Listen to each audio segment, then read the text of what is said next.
পর 4% নিচে নামল জিডিপি প্রবৃদ্ধি, দুরবস্থার মধ্যেও উজ্জ্বল কৃষিখাত।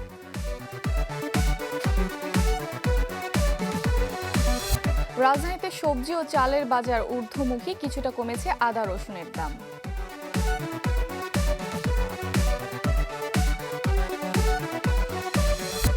বান্দরবানে পাহাড়ি ঢলে পুকুরের মাছ ভেসে গেছে, সাঙ্গু নদীতে ব্যাপক ক্ষতির মুখে মাছ চাষিরা।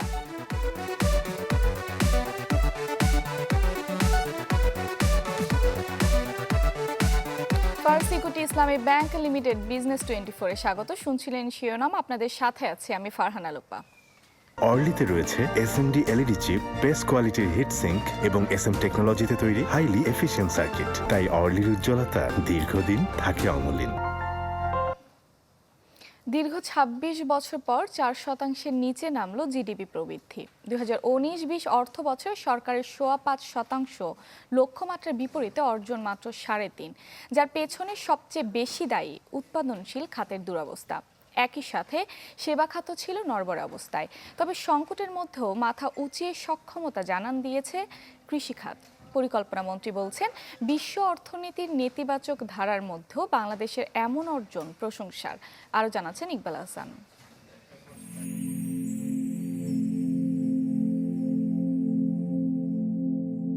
আঁচ করা গেছিল বহু আগেই। করোনায় থমকে যাওয়া অর্থনীতির তথ্য উপাত্তও দিচ্ছিল একই রকম ইঙ্গিত।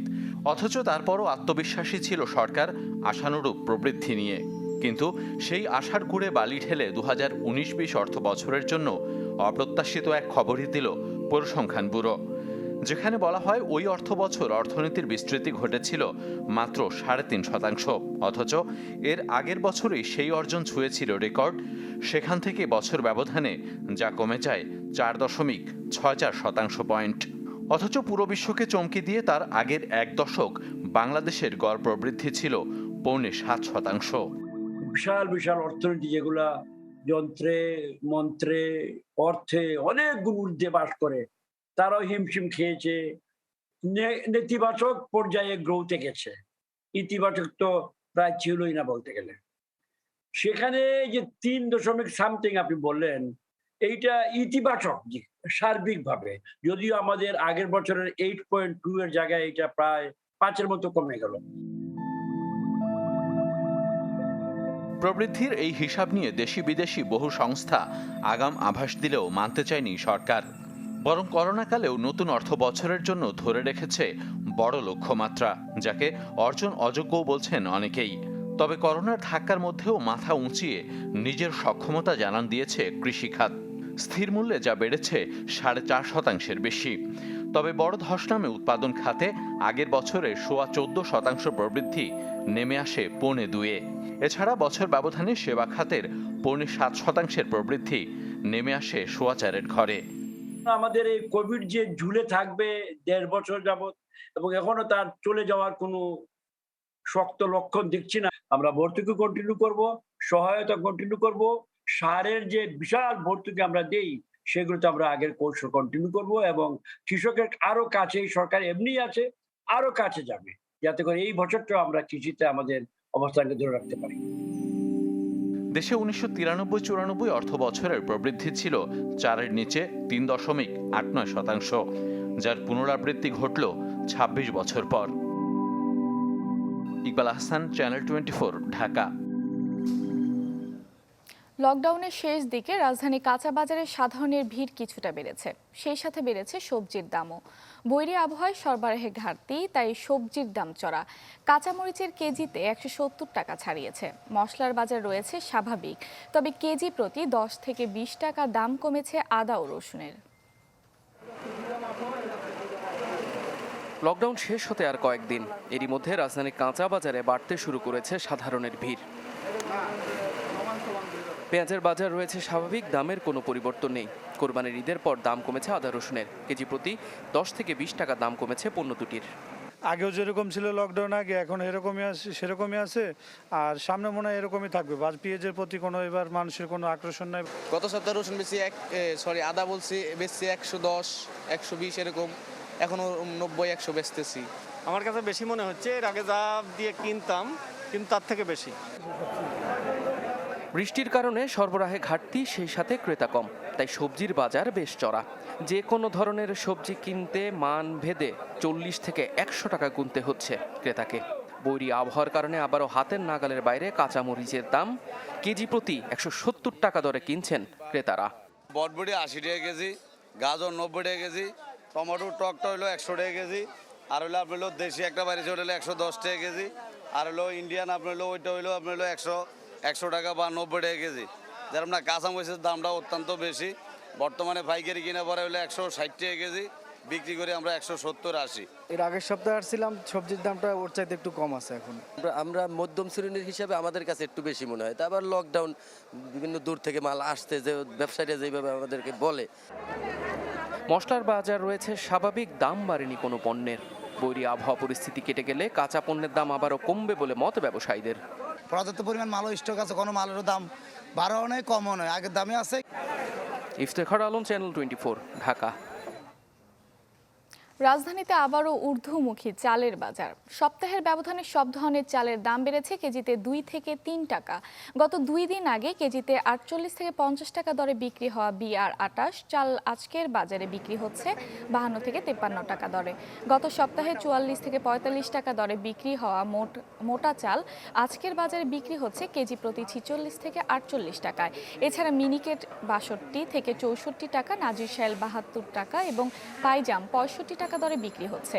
দফায় দফায় নিত্য প্রয়োজনীয় পণ্যের দাম বাড়ায় ক্ষুব্ধ ক্রেতা সাধারণ। দাম বাড়া নিয়ে খুচরা বিক্রেতাদের অভিযোগের তীর বরাবরই পাইকারি ব্যবসায়ীর দিকে। আমরা সব চাইলে মিনিকেট, নাজিরশাইল, কলাচাল সব চাইলে 2 টাকা 3 টাকা বাড়ছে। এরকম বাড়ছে, এটা মেল মালিকের কাজ কি বুঝলেন, এটা ওনারাই বাড়ায় কমায়, ওনারা জাত কথাই। কিন্তু অ্যাকচুয়ালি তো প্রচুর আমদানি আছে, প্রচুর ধান আছে, কিন্তু ওনারা একটু ধানের দাম সামান্য বাড়লে ওনারা বেশি বাড়ায় দেয়। আমরা সবাই যদি মিলে বলি যে না আজকে খাবো না চাউল, তো কালকে দাম কমে যাবে। ভাত যেহেতু আমাদের অনেকেই 3 বেলায় খায়, সেই হিসেবে এই 2 টাকা 4 টাকা বাড়লেও এটা আসলে আমাদের জন্য, মধ্যবিত্তদের জন্য একটু কষ্টকরই হয়।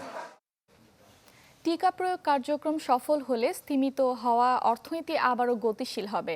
Dhaka chamber of commerce and industry DCCI আয়োজিত ওয়েবিনারে এ মন্তব্য করেন পরিকল্পনা মন্ত্রী M.A. মান্নান। আরও বলেন, করোনা পরিস্থিতি থেকে অর্থনীতি পুনরুদ্ধার এবং বেসরকারি খাতের সম্প্রসারণের সহায়তা অব্যাহত রাখবে সরকার। এ সময় বাংলাদেশ ব্যাংকের সাবেক গভর্নর ফরাস উদ্দিন বলেন, অর্থনীতিকে গতিশীল রাখতে জনসাধারণের ক্রয় ক্ষমতা বাড়াতে হবে। একই সঙ্গে অর্থনীতিকে চাঙ্গা করতে পাবলিক প্রাইভেট পার্টনারশিপে জোর দেওয়ার পরামর্শ দেন এই অর্থনীতিবিদ।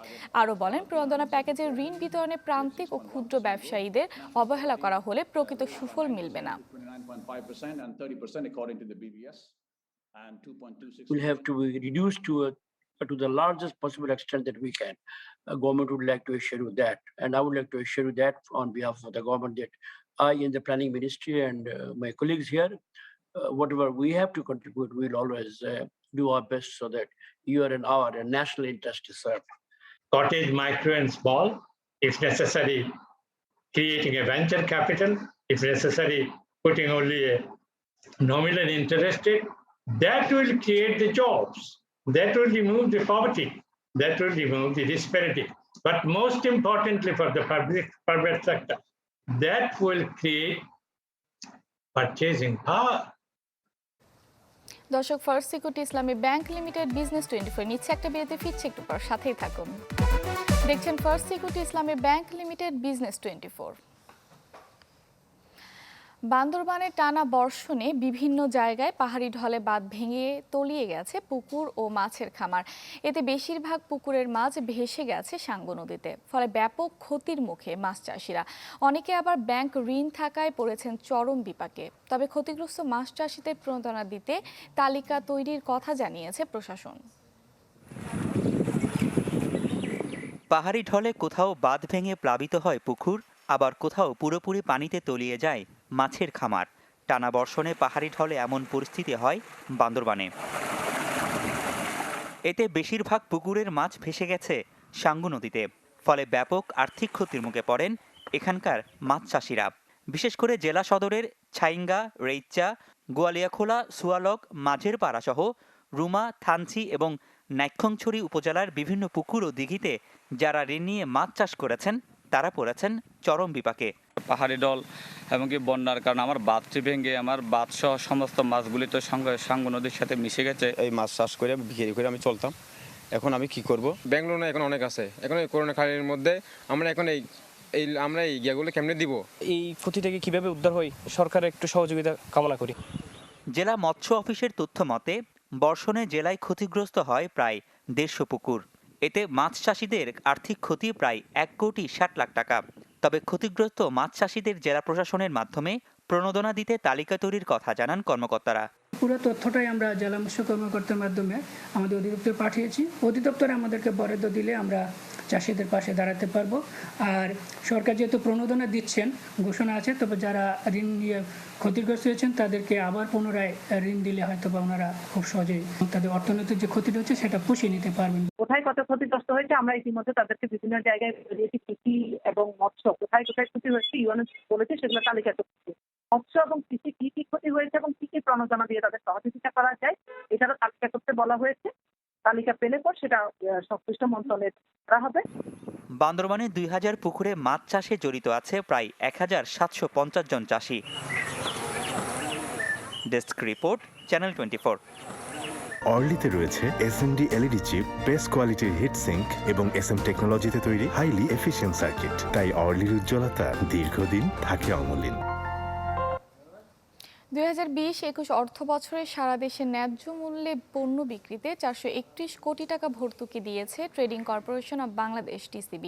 বছর ব্যবধানে সংস্থাটির ভর্তুকি বেড়েছে অন্তত 5 গুণ। বাণিজ্য মন্ত্রণালয়ের বিবৃতিতে এই তথ্য জানানো হয়। আরও জানানো হয়, গেল অর্থ বছরে 11,667 টন মসুর ডাল, 33,361 টন চিনি এবং 4,72,35,652 লিটার সয়াবিন তেল বিক্রি করে TCB।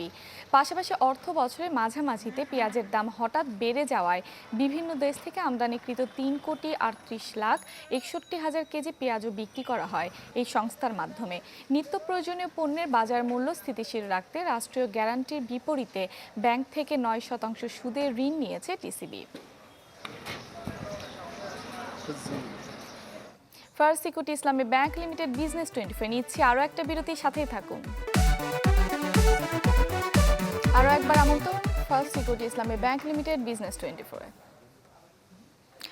লালমনিরহাট বুড়িমারি স্থলবন্দর customs clearing and forwarding agent অ্যাসোসিয়েশনের সভাপতি নির্বাচিত হয়েছেন সাইদুজ্জামান সায়েদ। শনিবার দুপুরে বুড়িমারি স্থলবন্দর এলাকায় অনুষ্ঠিত সংগঠনটির দ্বিবার্ষিক সম্মেলনে এই পদের জন্য নির্বাচন করা হয় তাকে। একই সঙ্গে সাধারণ সম্পাদক নির্বাচিত হয়েছেন মাহমুদুল হাসান সোহাগ। নবনির্বাচিত সভাপতি সাইদুজ্জামান সায়েদের সভাপতিত্বে অনুষ্ঠিত দ্বিবার্ষিক সম্মেলনে অন্যান্যের মধ্যে বক্তব্য রাখেন হাসানুজ্জামান হাসান, জুলফিকার সহ বেশ কয়েকজন C&F agent.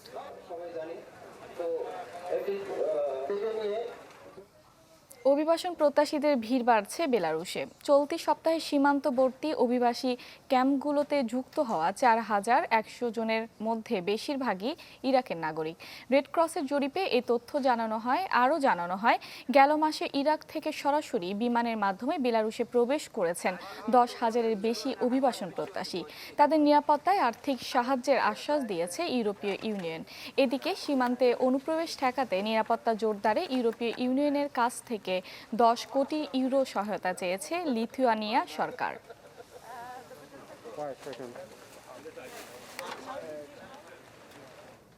First security Islami bank limited business 24 এই ছিল এখনকার মতো। এতক্ষণ সাথে থাকার জন্য ধন্যবাদ সবাইকে।